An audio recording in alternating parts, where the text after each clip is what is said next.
তারাতলার ইনসিডেন্টে আপনারা জানেন এখনো রেস্কিউ অপারেশন চলছে। এনডিআরএফ লিড করছে, তাকে বাকি সবাই হেল্প করছে এবং এনডিআরএফ এর সঙ্গে আমি মাননীয় কমিশনারের ফোন থেকে কথাও বলেছি, তাদের ধন্যবাদও জানিয়েছি। তারা কতক্ষণের মধ্যে ক্লিয়ার করতে পারবেন সেটাও আমি জানতে চেয়েছি। দে আর ট্রাইং দেয়ার বেস্ট। দুটো জায়গা ক্লিয়ার করতে পেরেছে। এনডিআরএফ হোপফুল, যদি আবহাওয়া ঠিকঠাক থাকে তাহলে আজকে রাতের মধ্যে তারা কমপ্লিট করতে পারবে টোটাল রেস্কিউ অ্যান্ড যা আছে আমাদের যা চলছে। আমরা গত পরশুদিন প্রেসকে বলেছিলাম, কালকে অ্যাসেম্বলিতে বিবৃতি দিয়ে বলেছি যে নির্দিষ্ট কিছু জায়গায় হাই রাইজ এবং কমার্শিয়াল বিল্ডিং সরকারি চালু থাকা দপ্তর এবং এমার্জেন্সি সার্ভিসেস বাদ দিয়ে আমরা 31 জুলাই পর্যন্ত একটা স্পেশাল অডিট করছি। সেই অডিটের যে টিম ইতিমধ্যে নোটিফিকেশন হয়ে গেছে। আমাদের এসিএস র্যাঙ্কের আধিকারিক রাজেশ পান্ডেজি লিড করছেন, অনেকগুলো দপ্তর আধিকারিকরা আছেন এবং দুটো এক্সপার্ট সংগঠন আমাদের রাইটস এবং আইআইটি খড়গপুরকেও রাখা হয়েছে। এগুলো আপনাদের কাছে এসে গেছে, আমি নতুন করে বলবো না। আমাদের যেটা আমি কয়েকটা বিন্দু আপনাদের বলে দিচ্ছি। এক হচ্ছে আমরা যে আইডেন্টিফাইড এরিয়া করেছি initially, Kolkata municipal corporation, Bidhannagar municipal কর্পোরেশনের রাজারহাট নিউ টাউন এলাকা, including new town Kolkata development authority NKDA, Pujali, Baruipur, Budge Budge, Maheshtala, Rajpur, Sonarpur. এর সাথে আজকে আমরা যুক্ত করেছি সাউথ দমদম, কামারহাটি এবং বরানগর। আর part of HMC, part of Bally, মূলত গঙ্গার পাশে যেগুলো আন্ডার কনস্ট্রাকশন আছে, সেটা উমেশ রাই, ইউডিএমএ, এইচএমসি তারা কথা বলে আইডেন্টিফাই করবে ওয়ার্ডগুলো। সেখানেও কিন্তু আন্ডার কনস্ট্রাকশন গুলোর ক্ষেত্রেই বলা হয়েছে রেল, মেট্রো রেল, আমাদের সরকারি যে কাজ, কোর্টের যে কাজ, এনএইচ এর কাজ, স্টেট হাইওয়ে ডেভেলপমেন্ট কর্পোরেশনের কাজ বা অন্যান্য যে সমস্ত সেন্ট্রাল এবং স্টেট গভর্নমেন্টের যে কাজ রয়েছে, সেই কাজকে এর আওতার বাইরে রাখা হয়েছে। এখানে প্রশ্ন উঠতে পারে যে 31 জুলাই পর্যন্ত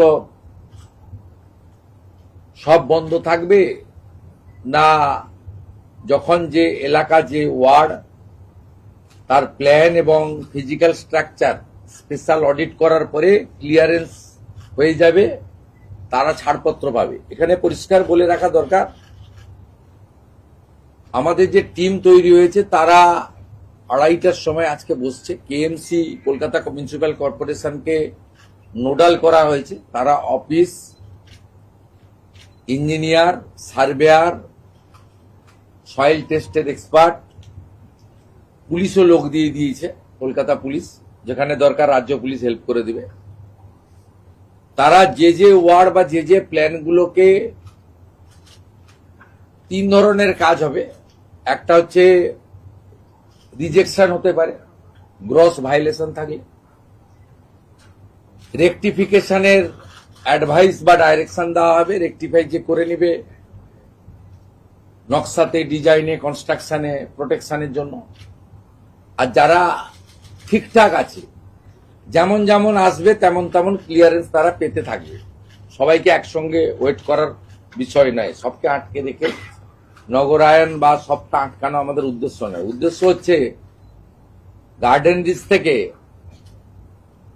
কসবা, তিলজলা হয়ে লাস্ট তারাতলা যে ইনসিডেন্ট গুলো 1 বছরের মধ্যে দেখলাম, এর একটা নিয়ন্ত্রণ, একটা শেষ, একটা জীবনের অনেক দাম রয়েছে। শুধু 31 জুলাইয়ের মধ্যে এই বিষয়গুলোর সাথে সাথে আমরা এই কমিটিকে 90 দিনের আরেকটা কাজ দিয়েছি। ফায়ার এবং লাইটনিং অ্যারেস্টার তার একটা অডিট হাই রাইজ বিল্ডিং গুলোতে, কমার্শিয়াল বিল্ডিং গুলোতে সেই কাজটাও তারা করবে। এটা খুব এসেন্সিয়াল, কারণ তিল জ্বলার ঘটনাটার সঙ্গে ফায়ারের অ্যারেঞ্জমেন্ট, ইকুইপমেন্টস এবং ফায়ার লাইসেন্সের কোশ্চেন রিলেটেড ছিল।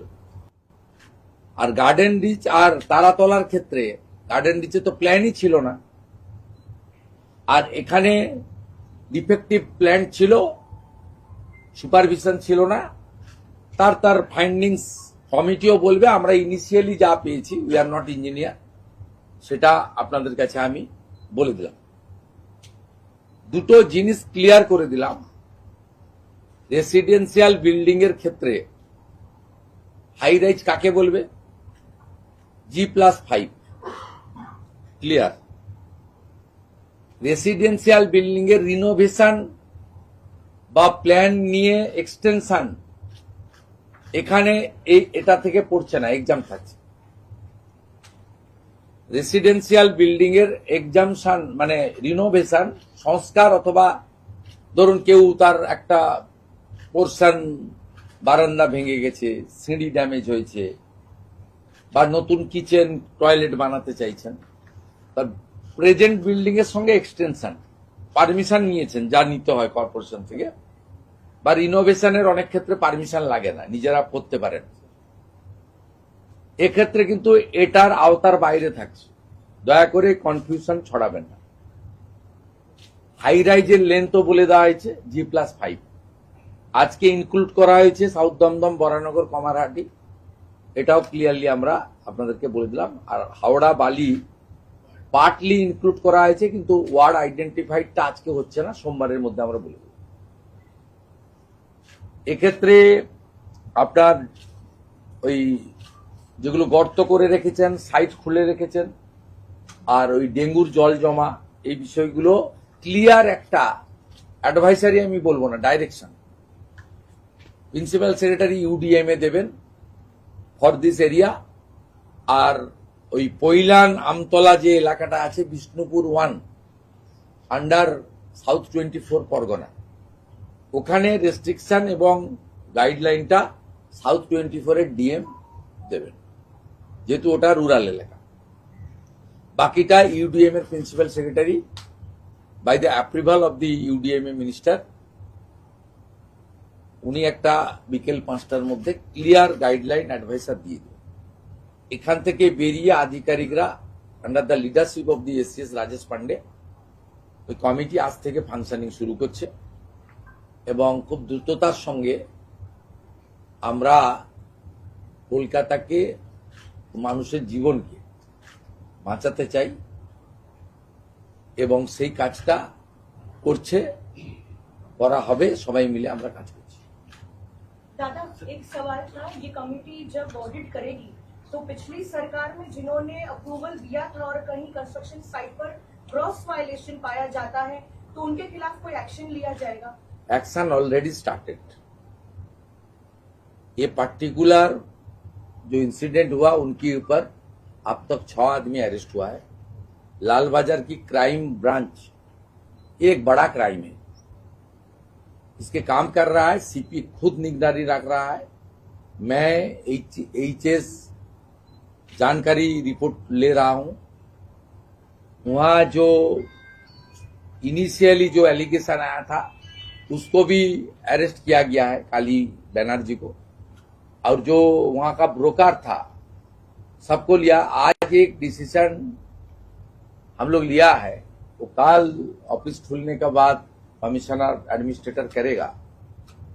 जो सुपरविजन की जिम्मेदारी था आर्किटेक्टर प्लानर, ये पर्टिकुलर दिस केस में वो आर्किटेक्टर डिजाइनर को हम लोग ब्लैकलिस्टेड कर रहा है। इसमें जिनका प्रोफेशन है आर्किटेक्टर और प्लानर डिजाइनर, उनका साथ, उनका जो कंपनी है, फार्म है, उनका साथ जितना भी आदमी जुड़ा हुआ है, उन लोग को अभी से जो अप्रूव प्लान में काम हो रहा है उसका सुपरविजन का जिम्मेदारी है। उन्होंने अंडरटेकिंग दिया है कि हम लोग सुपरविजन करेगा, लेकिन तारातोला में कोई सुपरविजन नहीं हुआ है। इसलिए हम लोग आज काल केएमसी ने ब्लैकलिस्ट करेगा, ये शुरुआत है। जो जो इस तरीके से काम करेगा उसको आने वाला दिन में ये काम ऑफिशियली हम लोग करने नहीं देंगे। ये भी एक एडमिनिस्ट्रेटिव मेजर है। और बाकी आप रेस्ट एश्योर्ड रहिए, जो लोग इसका पीछे है सबके खिलाफ सख्त से सख्त कार्रवाई होगा। और जितना लोग कलकत्ता कॉरपोरेशन में और दूसरा जो एडजॉइनिंग एरिया का म्यूनिसिपैलिटी में प्लान को लेकर प्रताड़ित हुआ है, रिश्वत देने पड़ा, अंडर प्रेशर कुछ करने पड़ा, वो सीधा आकर अपने लोकल पुलिस स्टेशन में एफआईआर करे। We started our action, don't worry.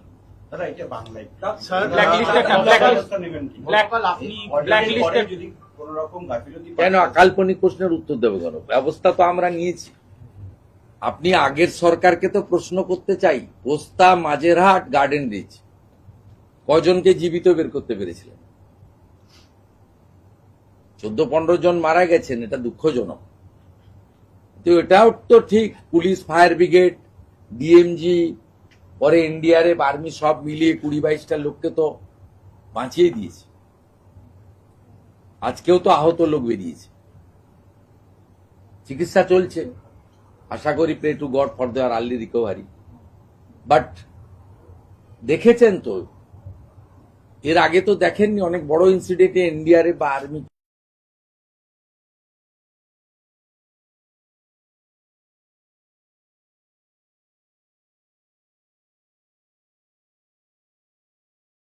কেউ ভাবেনি। 34 বছরের লেফটও ভাবেনি, 15 বছরের টিএমসিও ভাবেনি। আমরা এটা করব, প্লিজ টাইম দিন। 2-3 মাস খুব একটা বড় কিছু নয়, দুর্গাপূজার আগে দাঁড় করিয়ে দেবো। सर ये वाला थोड़ा हिंदी में सर, क्या एनडीआरएफ या सिविल डिफेंस का कोई नया फोर्स? कोई कंफ्यूजन नहीं है। G+5 ये हाई राइज है, कॉमर्शियल बाकी है। जो रिनोवेशन एक्सटेंशन चल रहा है उसमें जो भी आपका कॉमर्शियल और रेसिडेंशियल है वो एग्जाम है। और बाकी ये जो गाइडलाइन डायरेक्शन अभी निकलने वाला है उसके अंदर स्टेट गवर्नमेंट, सेंट्रल गवर्नमेंट का कोई काम इसमें नहीं आएगा। और स्कूल, हॉस्पिटल जिसमें रिनोवेशन एक्सटेंशन चल रहा है उसमें भी इसका अंदर नहीं आएगा। और वाटर बॉडी को लेकर भी हम लोग ऑडिट करूंगा। फायर जो प्रोटेक्टिव मेजर है, इक्विपमेंट्स है, उसके लिए भी रिव्यू करूंगा। और लाइटनिंग अरेस्टर के लिए भी हम लोग स्पेशल ऑडिट करेंगे। আরেকটা কথা বলে শেষ করব। আমি কেএমসি কমিশনার সিপি কে বলেছি যে বড় বিল্ডারদের সঙ্গে কথা বলতে, এটা অর্ডারে লেখা থাকবে না, এটা মানবিক কারণে বলেছি। যে পাশাপাশি যে লেবাররা এসেছিলেন তারা হয়তো সাউথ 24 নদিয়া চলে যেতে পারেন বাড়ি, মানে যদি মনে করেন কে কোথায় থাকবেন, ইটস নট মাই জব। কিন্তু দূর দূরান্তের যদি লেবাররা থেকে থাকেন, যতক্ষণ না এদের ক্লিয়ারেন্স হচ্ছে তাদের ফুড বা অন্যান্য মিনিমাম যেটা, সেটা যাতে বিল্ডার্সরা করেন।